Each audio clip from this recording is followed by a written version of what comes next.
صادق عمل ہے کہ ان سے زیادہ اللہ کو محبوب کوئی نہیں. اور اگر طرز عمل برعکس ہو جائے، کہے کچھ اور کرے کچھ اور، کہے یہ کہ قرآن پر ہمارا ایمان ہے اور اس کے قانون کو نافذ نہ کرے، کہے یہ کہ ہماری تو محبوب ترین شخصیت محمد ہے اور ان کی سنت کے اوپر عمل نہ کرے صلی اللہ علیہ وسلم، قرآن نے جس شے کو حرام کیا ہے اس پر اس کا استعمال کر رہے ہیں. اگر طرز عمل یہ ہو اور یہ طرز عمل اس حد کو پہنچ جائے کہ دنیا تانے دے یہ مسلمان کہاں اسلام دنیا میں ہمیں دکھاؤ، کہاں اسلام، یہ مسلمان کیا اسلام پر کاربن.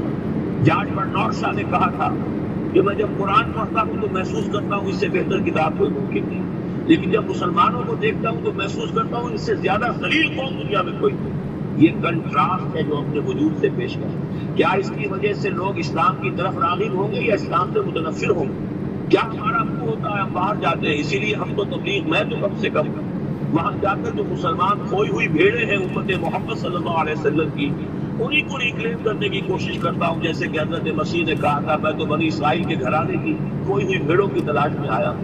میرا منہ نہیں ہے کہ میں وہاں کسی امریکن سے بات کروں، وہ یہ کہے گا تم اپنا گھر تو سنوارو. Physician heal by self. تم ایک چھوٹا سا ملک نہیں چلا سکتے، تم نے اس کا بیڑا غرق کر کے رکھ دیا ہے، تم نے اسے کورٹ آف گارڈ بنوا دیا ہے IMF کا. اور یہاں تو گھڑی گھڑی جو ہے پرقمیر آتے ہیں IMF کے اور ورلڈ بینک کے پوزی کرنے کے لیے.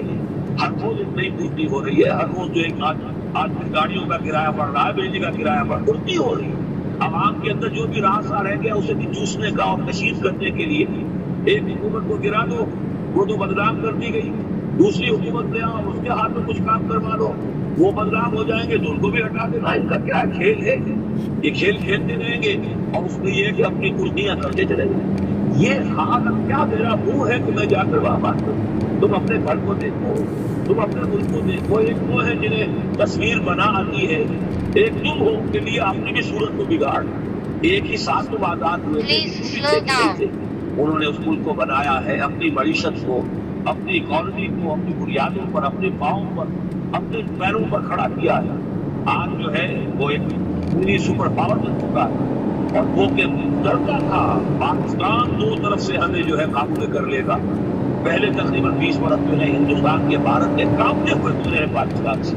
اب 30 برس سے جو صورتحال ہے وہ آپ کو معلوم ہے. تو صورت یہ ہے کہ جب کوئی قوم جو امت مسلمہ ہو یہ طرز عمل اختیار کرتی ہے تو عذاب اس پر آتا ہے. بڑی کڑوی بات ہے.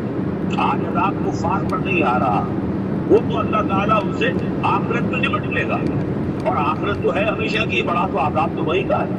اور عذاب